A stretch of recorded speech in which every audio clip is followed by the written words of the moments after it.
ইন্নাল হামদুলিল্লাহ ওয়াসসালাতু ওয়াসসালামু আলা রাসূলিহি ওয়া বা'দ। আজকে আমরা কোরআনুল কারীমের 102 নম্বর সূরা আত-তাকাসুর নিয়ে আলোচনা করব ইনশাআল্লাহ। এটি একটি মাক্কি সূরা, এতে 8টি আয়াত রয়েছে। সূরার প্রথম আয়াতে উল্লেখিত আত-তাকাসুর থেকেই এর নামকরণ করা হয়েছে। তাকাসুর শব্দের অর্থ প্রাচুর্যের প্রতিযোগিতা। আখিরাতের বিষয়টি এই সূরায় বেশি আলোচিত হয়েছে। মানুষকে পরকালীন কিছু নির্মম বাস্তবতার কথা স্মরণ করিয়ে দিয়ে দুনিয়া নিয়ে উন্মত্ত হয়ে থাকার ব্যাপারে সতর্ক করা হয়েছে। দুনিয়ায় অধিক লাভের প্রতিযোগিতায় মানুষ আখিরাতের পথ থেকে ছিটকে যায়। আখিরাতকে বাস্তব রূপে দেখার আগেই মানুষকে এ ব্যাপারে প্রয়োজনীয় প্রস্তুতি নিতে হবে। আর যেসব নিয়ামত ভোগ করছে সেগুলোর হিসাব দিতে হবে। তাই এ ব্যাপারেও বিচক্ষণতার পরিচয় দিতে হবে। ভোগ বিলাসের ক্ষেত্রে সংযমী হতে হবে। এই সব শিক্ষা দিয়েই এই সূরাটি শুরু হয়েছে। তাহলে আমরা মূল আলোচনায় চলে যাচ্ছি। বিসমিল্লাহির রহমানির রহিম। পরম করুণাময় অসীম দয়ালু আল্লাহর নামে শুরু করছি। আলহাকুমুত তাকাসুর। প্রাচুর্য লাভের প্রতিযোগিতা তোমাদেরকে ভুলিয়ে রেখেছে।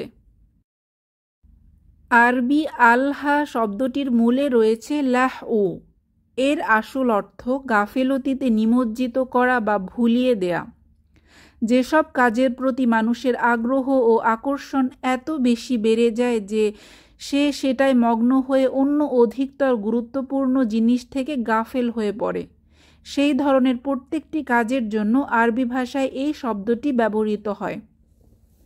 আরবিতে তাকাসুর শব্দের অর্থ অধিক কামনা করা বা প্রাচুর্য নিয়ে পরস্পর প্রতিযোগিতা করা। এই কথাটি ব্যাপক অর্থবোধক। এর মধ্যে ধন সম্পদ, সন্তান সন্ততি, লোকবল, বংশগোত্র, পদমর্যাদা ইত্যাদি সবই রয়েছে। তাহলে মোট কথা দাঁড়ালো এই যে প্রত্যেক ওই বিষয় যার প্রাচুর্য ও আধিক্য মানুষের প্রিয় এবং যা অধিকভাবে পাবার প্রচেষ্টা ও কামনা মানুষকে আল্লাহর আহকাম এবং আখিরাত হতে উদাসীন করে দেয়। অর্থাৎ এই আয়াতে তাকাসুর বা প্রাচুর্যের প্রতিযোগিতা মানুষকে এমনভাবে মশগুল করে দিয়েছে যে এতে মোহাচ্ছন্ন হয়ে অধিক গুরুত্বপূর্ণ বিষয় আখিরাত ও তার জন্য প্রস্তুতি থেকে মানুষ গাফিল হয়ে গিয়েছে। এই কথাই অত্যন্ত কঠোরভাবে সতর্ক করা হয়েছে। 2 নাম্বার আয়াত, হাত্তা যুরতুমুল মাকাবির। যতক্ষণ না তোমরা কবরে উপনীত হও। প্রাচুর্য লাভের প্রতিযোগিতা কতক্ষণ চলে? যতক্ষণ না মানুষের মৃত্যু আসে, অর্থাৎ কবরের জীবন না আসে। মৃত্যুর আগ পর্যন্ত মানুষ এই প্রাচুর্য লাভের প্রতিযোগিতা করেই থাকে। এই প্রসঙ্গে প্রাচুর্যের প্রতিযোগিতা কিভাবে মানুষকে গাফেল করে একটি হাদিস উল্লেখ না করলেই নয়। রাসূলুল্লাহ সাল্লাল্লাহু আলাইহি ওয়াসাল্লাম বলেন, আদম সন্তানের যদি স্বর্ণে পরিপূর্ণ একটি উপত্যকা থাকে তবে সে তাতেই সন্তুষ্ট হবে না, বরং 2টি উপত্যকা কামনা করবে। তার মুখ তো কবরের মাটি ছাড়া অন্য কিছু দ্বারা ভর্তি করা সম্ভব নয়। যে আল্লাহর দিকে রুজু করে আল্লাহ তার তওবা কবুল করেন। বুখারী হাদিস নাম্বার 6439 এবং 6440।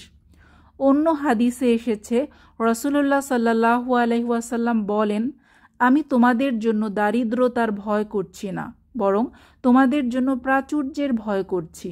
অনুরূপভাবে আমি তোমাদের জন্য ভুল ভ্রান্তি হয়ে যাওয়ার ব্যাপারে ভয় করছি না, বরং ভয় করছি ইচ্ছাকৃত অন্যায়ের। মুসনাদে আহমদের হাদিস। 3 নাম্বার আয়াত, কাল্লা সাউফা তা'লামুন। কখনো নয়, শীঘ্রই তোমরা জানতে পারবে। এই আয়াতে আল্লাহ সুবহানাহু ওয়া তাআলা বলছেন, বৈষয়িক সম্পদের এ প্রাচুর্য এবং একে অন্য থেকে অগ্রবর্তী হয়ে যাওয়াকেই তোমরা উন্নতি ও সাফল্য মনে করে নিয়েছ। অথচ এটা মোটেই উন্নতি ও সাফল্য নয়। অবশ্যই অতি শীঘ্রই তোমরা এর অশুভ পরিণতি জানতে পারবে। 4 নাম্বার আয়াত, সুম্মা কাল্লা সাউফা তা'লামুন, তারপর কখনো নয়, তোমরা শীঘ্রই জানতে পারবে। পরপর 2 বার আল্লাহ তাআলা তাকিদ বা জোর দেওয়ার উদ্দেশ্য হচ্ছে যে তোমরা যেটা করছো সেটা সঠিক নয়, এর পরিণাম তোমরা অতি সত্বর জেনে যাবে। 5 নাম্বার আয়াত, কাল্লা লাউ তা'লামুনা ইলমাল ইয়াকিন, কখনো নয়, তোমাদের নিশ্চিত জ্ঞান থাকলে অবশ্যই তোমরা জানতে। এই আয়াতে উল্লেখিত ইলমুল ইয়াকিন কথার অর্থ হচ্ছে কোনো বিষয় জানার মাধ্যমে নিশ্চিত হওয়া। আল্লাহ সুবহানাহু ওয়া তাআলা বলছেন, যদি তোমরা এই গাফেলতি, উদাসীনতা ও মোহাচ্ছন্নতার পরিণাম কি হবে তা নিশ্চিতভাবে জানতে, তাহলে নিশ্চয়ই তোমরা প্রাচুর্যের প্রতিযোগিতা ও গর্বে লিপ্ত হতে না, উদাসীন হতে না, পরকালকে বিশ্বাস করে সেই অনুযায়ী চলতে। 6 নাম্বার আয়াত, লা তারাবুন্নাল জাহিম, তোমরা অবশ্যই জাহান্নাম দেখবে। প্রাচুর্যের প্রতিযোগিতাকারীদের জন্য জাহান্নামের সতর্কবার্তা। এখানে আল্লাহ সুবহানাহু ওয়া তাআলা বলছেন, তোমরা জাহান্নাম আজ দেখতে পাচ্ছ না, সেজন্য হয়তো সেভাবে গুরুত্ব বুঝতে পারছো না, কিন্তু একদিন দেখবেই। 7 নাম্বার আয়াত, সুম্মা লাতারাবুন্নাহা আইনাল ইয়াকিন, অতঃপর তোমরা তা নিশ্চিত চাক্ষুষ দেখবে।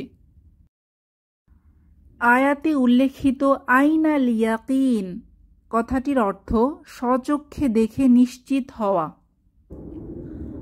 আমরা যদি একটু খেয়াল করি, 5 নাম্বার আয়াতে আমরা ইলমাল ইয়াকিন নামে একটা টার্ম শিখেছি, আর এবার আসলো আইনাল ইয়াকিন। প্রসঙ্গত জেনে রাখা ভালো যে ইয়াকিন মোট 3 প্রকার। একটা হচ্ছে ইলমুল ইয়াকিন, অর্থাৎ কোনো বিষয় জানার মাধ্যমে নিশ্চিত হওয়া। দ্বিতীয়ত আইনাল ইয়াকিন, মানে স্বচক্ষে দেখে কোনো জিনিস নিশ্চিত হওয়া। এবং তৃতীয় যে ইয়াকিনটি, সেটি হচ্ছে হাক্কুল ইয়াকিন, অর্থাৎ বাস্তব অভিজ্ঞতার মাধ্যমে নিশ্চিত হওয়া। আমরা যদি এটা একটু পার্থক্য নির্ণয় করতে যাই, তবে ইবনুল কাইয়ুম রাহমাতুল্লাহর একটি উদাহরণ আমরা দিতে পারি। তিনি এই 3 প্রকার ইয়াকিনের পার্থক্যের উদাহরণ দিয়েছেন এভাবে: কেউ আপনাকে জানালো যে তার কাছে মধু আছে, আপনি তা নিশ্চিতভাবে বিশ্বাস করলেন, কারণ আপনি তার সত্যতার ব্যাপারে কোনো সন্দেহ করেন না। এটা হলো ইলমুল ইয়াকিন বা কোনো বিষয় জানার মাধ্যমে নিশ্চিত হওয়া। তবে এটি 100% নিশ্চিত নয়। এরপর সে যদি তা আপনাকে দেখায়, তাহলে আপনার বিশ্বাস আরও বেড়ে গেল। এটা হলো আইনাল ইয়াকিন বা স্বচক্ষে দেখে নিশ্চিত হওয়া। এটি আগেরটির চেয়ে বেশি নিশ্চিত, তবুও 100% নিশ্চিত না। তারপরে আপনি যদি তার স্বাদ নিয়ে দেখেন যে এটি সত্যিই মধু, তাহলে সেটা হবে হাক্কুল ইয়াকিন বা বাস্তব অভিজ্ঞতার মাধ্যমে নিশ্চিত হওয়া। এটি 100% নিশ্চিত, আর কোনো সন্দেহের সুযোগ নেই। আশা করি বোঝাতে পারলাম বোনেরা। যাই হোক, প্রসঙ্গে চলে যাই। 7 নাম্বার আয়াতে আল্লাহ সুবহানাহু ওয়া তাআলা বুঝাতে চাইলেন যে জাহান্নামকে চাক্ষুষ দর্শনের মাধ্যমেই তারা এর ভয়াবহতা সম্পর্কে নিশ্চিত হতে পারবে। 8 নাম্বার আয়াত, সুম্মা লাতুসআলুন্না ইয়াওমাইযিন আনিন নাঈম, তারপর সেদিন অবশ্যই তোমরা নিয়ামত সম্পর্কে জিজ্ঞাসিত হবে। এই আয়াতে উল্লেখিত নাঈম বা নিয়ামতগুলোর মধ্যে আনন্দ, খাওয়া পড়া, ক্ষমতা, সুস্বাস্থ্য, খ্যাতি, তারুণ্য, টাকা পয়সা অর্থাৎ পার্থিব সুযোগ সুবিধাকে বোঝাচ্ছে। আল্লাহ সুবহানাহু ওয়া তাআলা বলছেন, তোমরা সবাই কিয়ামতের দিন আল্লাহ প্রদত্ত নিয়ামত সমূহ সম্পর্কে জিজ্ঞাসিত হবে। সেগুলোর যথাযথ শুকরিয়া আদায় করেছো কিনা বা চেষ্টা করেছো কিনা সেসব অবশ্যই জিজ্ঞাসা করা হবে। সূরা ইসরার ৩৬ নম্বর আয়াতে আল্লাহ সুবহানাহু ওয়া তাআলা বলেন, কান, চোখ, হৃদয় ইত্যাদি প্রত্যেকটি সম্পর্কে তোমরা জিজ্ঞাসিত হবে। অর্থাৎ আমাদের এক একটি অঙ্গ প্রত্যঙ্গ আল্লাহর দেয়া নিয়ামত, এগুলোর জবাবদিহিতা আল্লাহ চাইবেন, সেটাই এই আয়াতে বলা হয়েছে। আরও অন্য নিয়ামত সম্পর্কে জিজ্ঞাসিত হওয়ার কথা বিভিন্ন হাদিসে স্পষ্টভাবে এসেছে। যেমন রাসূল সাল্লাল্লাহু আলাইহি ওয়াসাল্লাম বলেন, এমন দুটি নিয়ামত আছে যাতে বহু মানুষ ধোঁকার মধ্যে আছে। তার একটি হলো সুস্বাস্থ্য এবং অপরটি হচ্ছে অবসর সময়। বুখারী হাদিস নাম্বার ৬৪১২। অন্য বর্ণনা এসেছে, রাসূলুল্লাহ সাল্লাল্লাহু আলাইহি ওয়াসাল্লাম বলেছেন, কিয়ামতের দিন প্রথম যে নিয়ামত সম্পর্কে জিজ্ঞেস করা হবে তা হচ্ছে, আমি কি তোমাকে শারীরিকভাবে সুস্থ করিনি? আমি কি তোমাকে সুপেয় পানি পান করাইনি? তিরমিজি হাদিস নাম্বার ৩৩৫৮। হাদিসগুলো থেকে এই কথা সুস্পষ্টভাবে বলা যায় যে আল্লাহ তাআলা মানুষকে যে নিয়ামতগুলো দান করেছেন সেগুলোর সংখ্যা গুণে শেষ করা যাবে না এবং প্রত্যেকটি নিয়ামত সম্পর্কে মানুষ জিজ্ঞাসিত হবে। তাহলে আমরা বলতে পারি দুনিয়ার জীবনের চাকচক্যে ব্যস্ত মানুষের জন্য সূরা আত-তাকাসুর একটি সতর্কবাণী। দুনিয়ার মোহ, সম্পদ অর্জনের প্রতিযোগিতার মোহ সকলের কাটিয়ে উঠতে হবে, বরং একে অন্যের সাথে আমলের প্রতিযোগিতা করতে হবে। পরকালকে ভুললে চলবে না। আখিরাতের জন্য পাথেয় অর্জন করায় মনোনিবেশ করতে হবে। কেননা আমল ও নিয়ামত সম্পর্কে সকলকেই জিজ্ঞাসিত হতে হবে। আল্লাহ সুবহানাহু ওয়া তাআলা সূরা তাকাসুরের আলোকে জীবন গড়ার তৌফিক দান করুন। আমিন।